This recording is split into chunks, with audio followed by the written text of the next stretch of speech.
The more unspoken words, the more distant the relationship is. And the less unspoken words, the closer the relationship is.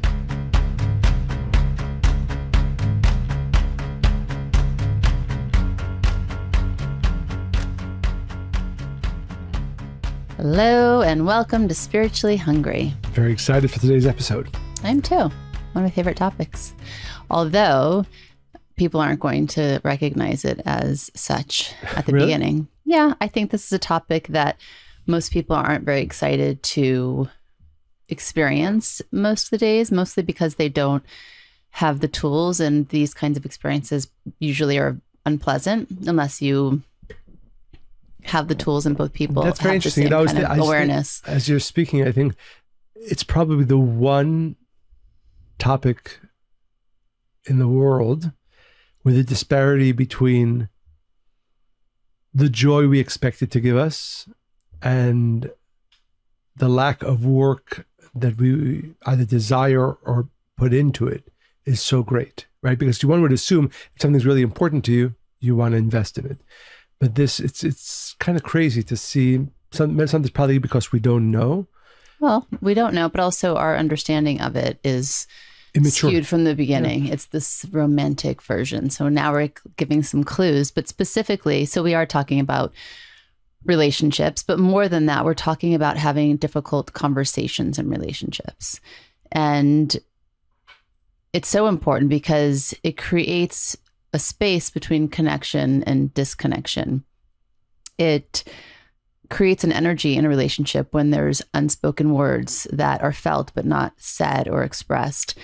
And I think, again, that is so important. I think that almost every single relationship has that. The more unspoken words, the more distant the relationship is. And the less unspoken words, the closer the relationship is. The less unspoken words? The less unspoken words exist. Yes. The closer the relationship is. So exactly. And by that, I just want to say, just a compliment for you. One of your amazing superpowers is you're able to, in working with a couple, to really hone in on what the unspoken words are. Not just because it's not necessarily what the disagreement is or was about. It's really the unspoken words, and really help people be able to overcome those deep needs that are not being spoken about and that are creating separation. And again, I'm just so excited about this topic, but I want to let you speak a little. Do you? Because I wasn't picking up on that. You're the actually. authority on this, but the crazy thing is that the reason people don't have these deep, uncomfortable conversations is because I think sometimes they're afraid it might create separation, but in reality, it is the not talking about it that is creating separation, and the talking about it creates such a beautiful closeness when done properly.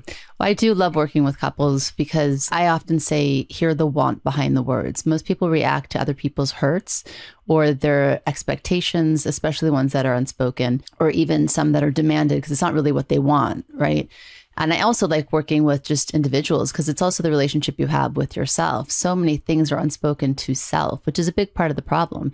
It's not so much that issues in the relationship arrive because you don't know the story in your partner's head. It's because you don't know your own story. So I think, and I want to discuss and kind of unpack these. Go for it. But I always find it interesting when I speak to people and they're so afraid to have they call it a confrontation. And I said, well, let's already reframe that. It doesn't have to be a confrontation. It can be a conversation that's passionate, that's meaningful, that maybe even be emotional, but it's an expression of self.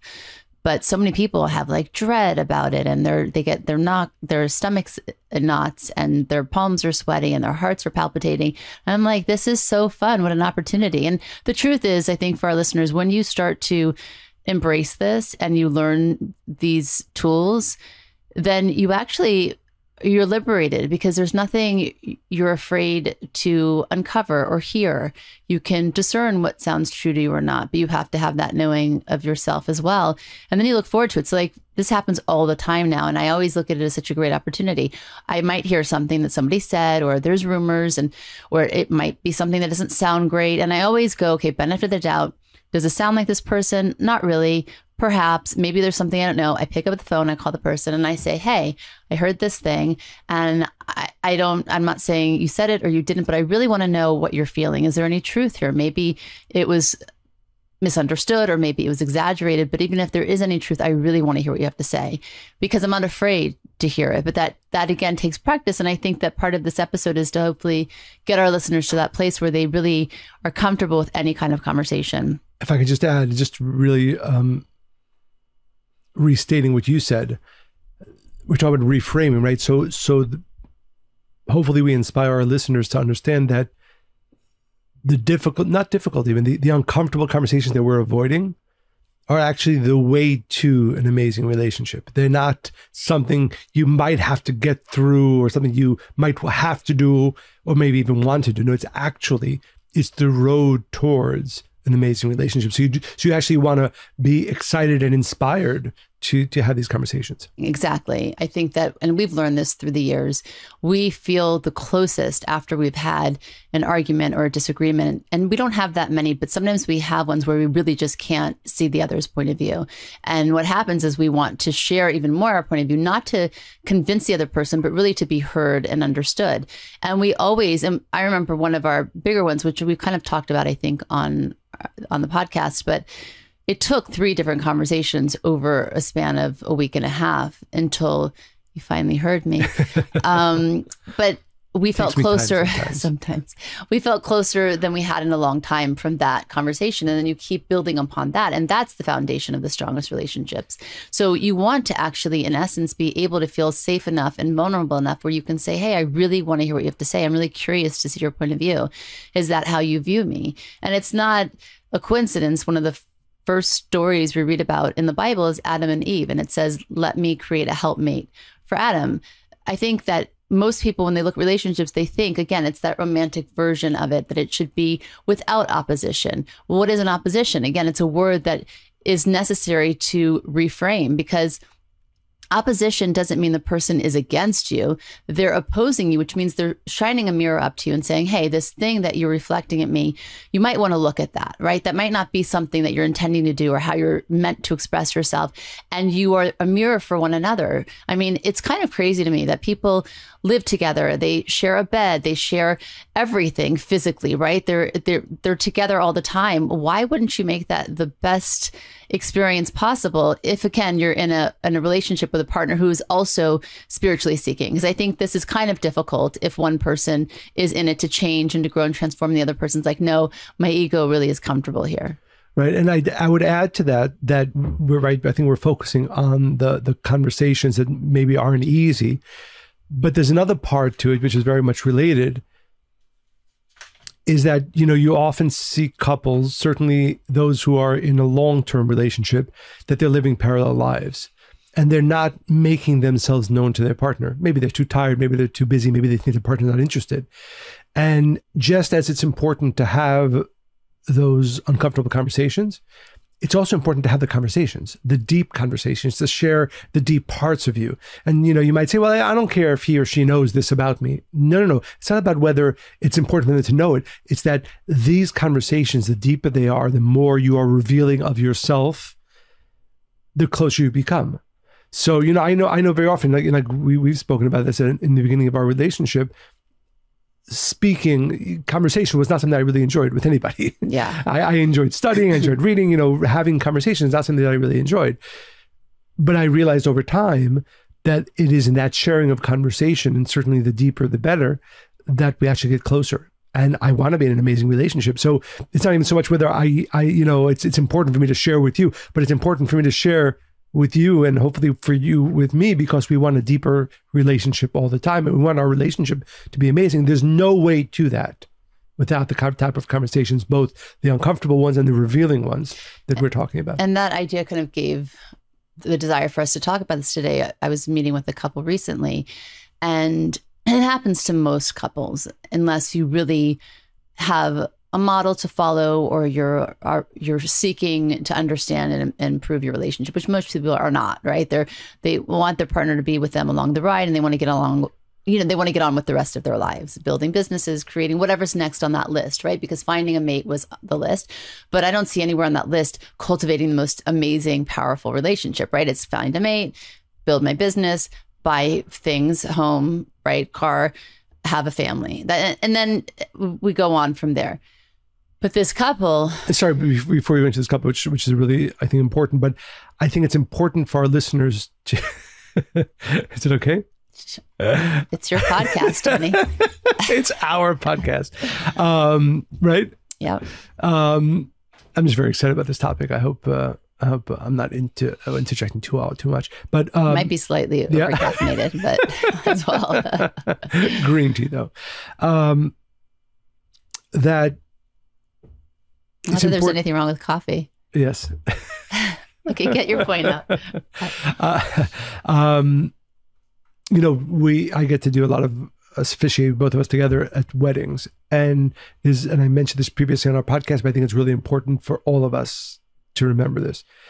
I ask our listeners to stop for a second and think about all the couples that you know, and ask yourself the question: out of the 10, 20, 100 couples that you know, how many of them are in an amazing relationship? And if you're honest with yourself, maybe even your relationship included, it's a very, very, very small minority. I often say it's in the 3 to 5% max. Mm-hmm. So that knowledge should frame our desire to do whatever it is that we can to be in that tiny percentage, because otherwise, if you just let it be, even if it's okay, it won't be okay over time. It won't be thriving. It won't be amazing. It won't be a generator of amazing energy and joy for you and your partner. So let's help listeners understand how to get to a place where your relationship is more that kind of relationship. So this couple that I've worked with, they married a few years. They certainly love each other. They're actually both spiritually seeking, have children, building a family, but again, newly married relatively. And something that has happened is that there's been so much change in the first 2 years of the marriage for many different circumstances, external ones that you really are out of your own control. And they stopped talking to one another, and it became unsafe to talk about certain things. Or if one noticed something in the other, they wouldn't share it because they didn't want to have an argument.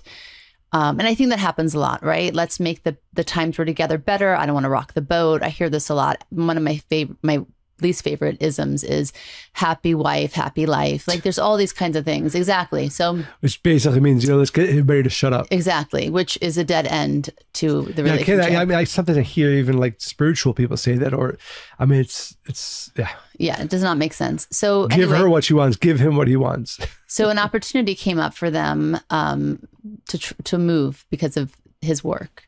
And that opened Pandora's box because their relationship was already one that was functioning at a level where there wasn't a lot of communication. Of course, they weren't aware of that. Still newly married, love each other, raising a family. They're having important conversations about important things like their children, like whatever, but not about, I've noticed that you're a little bit less invested in your growth, or I've noticed that, you spend mindless hours on Instagram scrolling, or these conversations were not happening because they were afraid to insult one another. And sorry, I promise you this one's short, but what's amazing is that had you asked them, are you in a happy, loving relationship? Absolutely yes. And the answer is absolutely yes. But what they were actually beginning to undermine the powerful foundations of their relationship, which is absolutely again, such an important and really removing brick by brick without being aware of it. So this move was something that was so big. He had one opinion, she had another, and they couldn't see eye to eye. Neither one felt heard or seen or respected. One was like, how come you don't know how hard this is for me? The other one's like, how come you don't know what a great opportunity this is for me to move? And then we had a conversation and a few conversations. And I think that what was so powerful was that this obstacle was the biggest blessing for them, because at some point she was making him the problem and she wasn't aware of this. You don't ever see me. It's always what you want to do. You don't have, you don't spend time with us enough. Was he surprised? Yeah, because this was never a conversation. And by the way, he had his own list if you were going to ask the question. And then once they started talking, the realization was, hey, we all have tikkun, and we've talked about this on our podcast. And I think it's such an important For our new point, listeners, tikkun is some different situations, people, scenarios that come into your life for the perfect gift for you to grow and change and who you are meant to change into, why you came into this world. So sometimes people will say, okay, well, my tikkun could be in raising children, right? That's the area that really, for lack of a better word, because I don't like this word, triggers them. Or is really difficult for them. For another one, it's money, right? Managing money, handling money, making money. For another one, it's their mother-in-law. You know, everybody has like, if only that one thing was fixed, then I'd be happy. Then my life would be good. And if you look at this from a spiritual perspective, all of the things that she was upset about and blaming him for, and how she didn't feel comfortable, whatever, long list of why she couldn't be vulnerable. In truth, once we took a step back and I said, okay, let's not be hurt by anything that's happened. Again, let your emotions be data and don't become them. Just observe them. What's really going on here? And we went piece by piece in every facet of her life, as a wife, as a mother, as a spiritual being seeking change and growth, that all of these opportunities and all of his grievances that he had over the last 2 years that were unspoken were actually a great opportunity for what she knows she wants to change. But at some point, her ego decided, you are the problem. I'm not going to listen to you. You're the opposition. And so what happens with couples very often is they start to oppose each other. Now, opposition's good, but opposing one another means you're on that side and I'm on this side. There's no coming together. There's no friendship. There's no vulnerability. And the part that gets me is that there's still intimacy, but it's even not that great. Even if it is, it's not to the level where it can be, because all these other things like vulnerability, truth, trust, friendship, sharing don't exist. Amazing. I didn't want to cut you off. I was waiting for my next comment. I think this is such a powerful idea, and I want our listeners to really stop and think for a moment about their relationship, and to know that almost every single relationship is being undermined as we speak because they're not pushing themselves to have these conversations. And I mean, think about it. I give this example in my book, Rethink Love. I didn't finish my thought. I know. I'm pulling a Michael now. Okay, fine. Go ahead. No, that was it. I thought so. You're taking a long time to get to the end of the sentence. So imagine somebody's walking around with spinach in their teeth all day, right? And you go to an important business meeting, and then you go to your children's school, you meet with the principal, head of school. You're doing all these things in the day. And at the end of the 4 hours, you look in the mirror and you realize you have a big piece of spinach. Wouldn't you want somebody to tell you? That is what a helpmate is. That is what really in a spiritual relationship, that's what the opposition is. Like, hey, you don't know this thing about yourself, but I think you'd actually want to know if we weren't emotional about what we're going to talk about. So I think the first tool is you can have any conversation, difficult conversations. Make sure you say it with kindness. Make sure you say it in the way that your partner would be able to hear you. And hopefully you're emotionally intelligent enough with them that you would know what that is. And 3, make sure that you're saying it in the way that you'd want to hear it. Like, yeah, you just said those 3 really quickly, but I think you will attest in all the couples many of the couples you've worked with, that most are not emotionally intelligent. Both, but also aware of what you. First of all, aware of what you said. That even on this podcast, we're not just saying go have those conversations, because if you're not going to go about them in the right way, they will actually create more separation. So I want you to repeat that list, but. Not only are many people not even aware that this is the prerequisite for going into these conversations and handling them, they're also not able. So I'd like to ask you to repeat that list, but I'll first say that this is where I think being on a spiritual path is so important. I don't think it's possible for 9, maybe, you have the 1% who, can somehow find a way. But unless both of you are on a spiritual path, the chances of these, you can have a relationship, but those parallel lives that people have, career, kids, 20 years later, what are we doing in this thing? But to have these conversations on a consistent basis, you have to be on a spiritual path, because the ego is always going to sabotage these conversations. Mm-hmm. So unless there's at least a basic acceptance of the fact that my ego is not me, And I don't want to be living my life ego forward. And if my wife or my husband or my partner tell me something that hurts my ego, I stop for a moment. I'm not reactive, but I say, 1 second. Why am I feeling angry right now? Why do I feel like yelling? Or why did I just raise my voice? That whole conversation around the ego and how it undermines deep conversations, important conversations. Without that work, and again, you I'm sure you'd agree with me, the rest can't happen. Conversation, the positive relationship building, deep, uncomfortable conversations can't happen. It's interesting, as I often tell this to, everybody I meet with, and it's in my book too. I don't care what spirituality you study, but you have to know it has to exist in the relationship, or the relationship can never be all that it's supposed to be. It's just impossible because the ego is so tricky. You don't even think it's your ego. You think it's your truth. You think it's your heart. You think it's your feelings. You think it's your trauma from the past. So that's the first thing. I know. Okay. This is because I want you to say a little bit more. You just rolled your eyes at me. You've never rolled your eyes at me. I don't know. That wasn't rolling the eyes. What did I? The drooping of the eyelids. Wait, you're so caffeinated. That's not drooping of the eyelids. Actually, you know what rolling the eyes is? I was having this conversation with somebody recently because her teachers or her stepmother used to always say, you're rolling your eyes. So you would think like rolling your eyes is rolling them up and looking up to the right or the left. Yeah. It's not. It's kind of just looking up and just like staring out in space, like rolling your eyes up. And are you sure? She researched it. Oh, okay. I could be misspeaking. Yes. I didn't read it firsthand. Rolling your, as we know it, it's like, what you're saying is so stupid. I think we'll have to agree on that. But so what's the drooping of the eyelids? Like, do it again? No, that's rolling of the eyes. I don't know, sweetie. Now I don't even know what I was talking about or what you were talking about. So, I was going to ask you. Because by the way, I have no idea what I was going to say before you interrupted me. I'm so sorry. I'm sure it was something amazing. It was actually. You were talking about, people misuse or make the mistake of thinking. Great. Do you want to say it first? I would actually, because you did interrupt. And I think the emotional intelligence part's really important. And I don't think people even do this with their children. And you and I are very emotionally intelligent, but then think about it. When your children become adults, they actually need to be able to understand you in a different way. And I've seen this a lot with our older kids. And I'm already I think my relationship with Abigail, our youngest, is different because I've learned so much through the years of parenting our other 3 kids. But I remember when one of our kids, we would get into an argument and she would do something, well, now I've given it away, but anyway,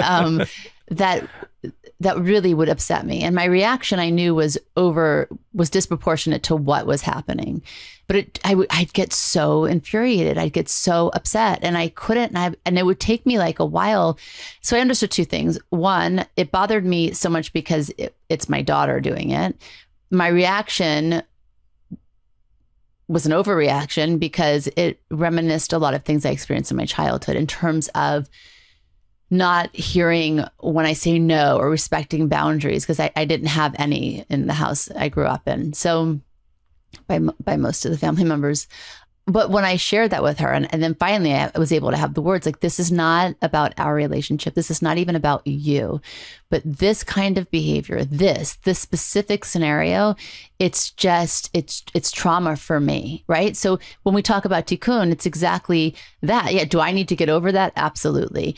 Do I understand why this has been presented in my life throughout my whole life? I do, because I've done that spiritual work to come to an understanding why I was in a house where there was nothing that was respected or sacred in terms of what was important to me, right? Boundaries. It's also my. I don't want you to throw your whole family really to boundaries. Yes, amazing family and parents. My family's amazing, but also if we look at tikkun, I needed that environment because I didn't have a voice, right? And I only found it when I didn't feel like I had one. So it's just an example of why it's so important to, no, I truly do. I'm very close with my family, but we grow up and we're all different. When we know better, we do better, 1,000%. But when we have a clear indication of why something is happening, we don't make it about the person. We don't blame. We're curious, right? We want it, because I kept asking the question, like, I'm not going to have a relationship with any of my children that's not exceptional, right? That's super important to me. So I took those steps. And I think that that's the approach that people should take to their romantic relationships also, right? If you want to have a relationship that is exceptional because this person's so important to you, you will be curious. You'll keep asking the questions. Is this based on what I came here to correct? Is this based on past hurt? And by the way, those two things are absolutely connected to each other. And then from there, you can have any conversation. I just want to, again, just underscore what you said, which is so important. So because you took the opportunity first to do the internal work, to ask the question, why am I feeling this reaction? Number one, you came to understand it, and then you shared it. You took something that could have, and I've seen other parents, other related, that just creates a huge separation in the relationship. And you actually, not only did you not make it a negative, you actually made it into a deepening of the relationship.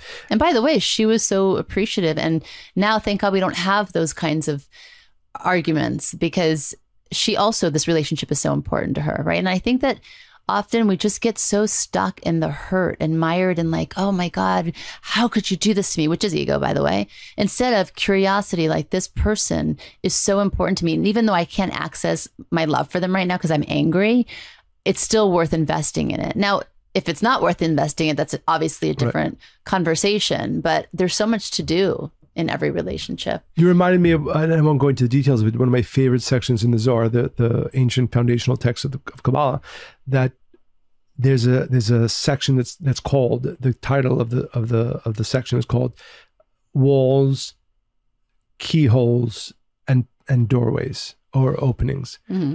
And the idea is that those things that we experience as a wall, meaning as a barrier between me and somebody else, or even between me and what I want to accomplish, if I do the work, they become a little keyhole. And then if I continue the work, they become a doorway or an opening for something beautiful. And too often we stop at the wall. Or even if we go a little bit further, we stop at the keyhole rather than transforming it into a pathway, a new doorway to something beautiful. And that's what you did in that situation. And I think that's the work we're asking our listeners to do in their relationships. If there's a wall, know that you can actually take the beautiful energy within that wall, make it into a keyhole, and then make it into a doorway, into a pathway to an amazing relationship. Mm-hmm. I love that. And before, I just want to, it's completely unrelated, but because you mentioned one of our daughters. You're on a roll today, sweetie. I was laughing so hard about this. So our older daughter, I hope I don't know if she listens. She's all over this podcast today. So she's 21 years old, and she sent me a picture of her lunch today. She made I know what she made: tater tots and veggie. No, I just know because whenever we talk, she's like, "Okay, I'm making my lunch." I'm like, "What are you eating?" We've had this conversation for 3 days. I don't know why, so I know what she's eaten for the past 3 days. So tater tots, and veggie nuggets in the form of animals. She sent me this. I couldn't stop laughing. It looks like a lunch for a 4-year-old. Yeah, that's her favorite kind. My sweet Miriam. It was so funny. Did you see the picture? I didn't. Oh, yeah, I'll show you the picture. I'll show you later. Yeah, show me later. Okay, so another tool to help assess whether it's a conversation. I wanted to ask you a question. That should happen. Oh my God, I feel like I'm having a podcast by myself. What's your question? Because again, it's just so important, and you mentioned it, and so the fact that people in the situation of the couple you were talking about, their internal dialogue was, I have trauma around this. I'm triggered by this. Did they come to realize, like you just shared in your relationship with our daughter, that it actually is about you more than about the others, and how to use that to get through the conversation? Yeah, it's really powerful because, and I don't think people realize this also when they get married, you're in essence, or even in a committed relationship, you're in essence starting your own family, right? And I think that if you don't look back to the home you came from, and more importantly, the role that you played in that home. And I haven't really talked about this so much, and something I'm kind of a new thing I'm thinking about that I'm excited about. Now you're in this new home, and your role, where you were valued, where you placed value, how people, what they assigned you to do for them. Now you have a new place, right? With your spouse and maybe with your children. And it can get very confusing. Who am I supposed to be in this? I had the role that I was the leader, for instance, in the house I grew up, and everybody came to me for advice. I was the fixer. Yeah. I'm saying about a couple. I was the most spiritual one in the house, going to this new home with my spouse where I'm not that, right? Maybe they're more spiritual or they're doing more work in that area. Maybe I don't feel so strong, so I'm going through. It can really make us feel like we are falling, right? And lose who we are, but it's an opportunity to find yourself. So I think that the biggest thing is that when we go through transitions and we're not aware of the voice in our head, and we're not aware of our stories, and we're not aware of what's really happening, and then we don't do the work, of course you're going to blame your partner. It happens over and over again because it's the thing right in front of you that's saying, hey, wait a second, what's going on here? And if we don't allow ourselves and give ourselves permission to say, I'm not perfect, that it's okay to fail. And this is my advice to that couple too. So many people, when they first get married or they become new-time parents, they're shocked that they're not excellent at it. Why would you be good at something you have zero experience at? And even if you were married before and you got divorced, well, then you're probably still not very good at it. You probably have negative experience. So I'm always like, right. Of course you're not good. Look at that. That's okay. That's great. Fail miserably and try again until you get better if you care about it. Same thing with parenting. The first 3 months are terrifying for most people, especially if you didn't have siblings. I don't know what this is. It's going to the bathroom all the time. It's always hungry. It's always crying. Like, what do I do with this thing that I brought into the world? So I say, expect to fail, right? And look at that. Don't expect to be perfect. Again, that's ego. So in every advice I give on relationships, you will see you can choose ego response or you can choose the path of transformation and growth. That's it. And based on what you're choosing, your response is going to be very different. So what I wanted to say before is that there's something called the Socrates triple filter test, which I always liked because it's 3 questions to ask yourself when you're considering sharing something with somebody about them. Is it true? Now, is it true? It could be, is it true to you? They might still disagree, but it can't be just like, I'm angry and I feel this thing, so I'm going to say it. It's something you should really contemplate over time and based on behavior you've seen and maybe facts that you formed. 2, is it good? Is it going to add a value to your relationship, right? Is it going to make it better? And the last one is it useful? Is this something that somebody can do something with? Because I think a lot of times in the communication style, unless you pick a style, unless you give a lot of thought to it, you're never pausing. And these 3 questions make you actually pause. I mean, kabbalistically, we teach this, right? To be proactive, not to be reactive, pause, what a pleasure. And by doing that, you're able to say, okay, wait a second, where is this information or this thing that I have to get off my chest? Where is it really coming from? I think that's a very important point. And I think what we're saying to our listeners, and I think most people don't do this, and certainly even in relationships, even if they're inspired by what we're speaking about today, I'm going to have that conversation. Ask yourself the question, have I done some internal work around this to be able to come to the conversation in a way that will be the most possible for success? Right. So it's not just right. The misunderstanding of what we're speaking about today is, let me go have all the conversations. No, do the internal questioning and come to it, because the purpose of this conversation is not to vent or to tell them how wrong they are. But and consciousness is everything. If you really come into the conversation with it, I love this person and I want to deepen my relationship. And then I know that the pathway to get there is through the uncomfortable conversation. I first think, okay, why am I saying it? Where's it coming from? All the 3 things you said. I think too, and I know most people don't do this prior to the difficult conversations, and therefore making it less likely for the conversation to become a deepening of the relationship rather than becoming further apart. Yeah, and I think a lot of it too is how people enter the relationships. Most people are not vulnerable and truthful at the onset, right? We overemphasize our positive traits. We de-emphasize the negative. We want to show our best selves. We hide a lot of things. Mostly we hide them from ourselves. So what are we really even going to offer? I really can't even blame people for not sharing everything, because they're not even really aware for the most part of what their worries, fears, dreams, desires are. So when you're not vulnerable to begin with, it's even harder later. And people often ask me the question, well, how vulnerable do I need to be in a relationship? Like, tell them everything, because if not, you're going to feel very lonely in the relationship. And then you have secrets that you're keeping from one another. And that builds over time and over time. I don't understand the exercise of being in a relationship if you don't at least try to do this. Again, assuming both people are healthy and normal. Absolutely. Okay, so we got a question actually from one of our listeners on this idea. So the question we got was, how do we learn to be okay with discomfort, with ours, with theirs, with being misunderstood or judged? I think that's why a lot of people avoid fights, because you are living together. It's so uncomfortable when you're with somebody and you're not really making progress or as quickly as you'd like to. Do you want to answer that? Yeah, I think it goes back to what we were saying before.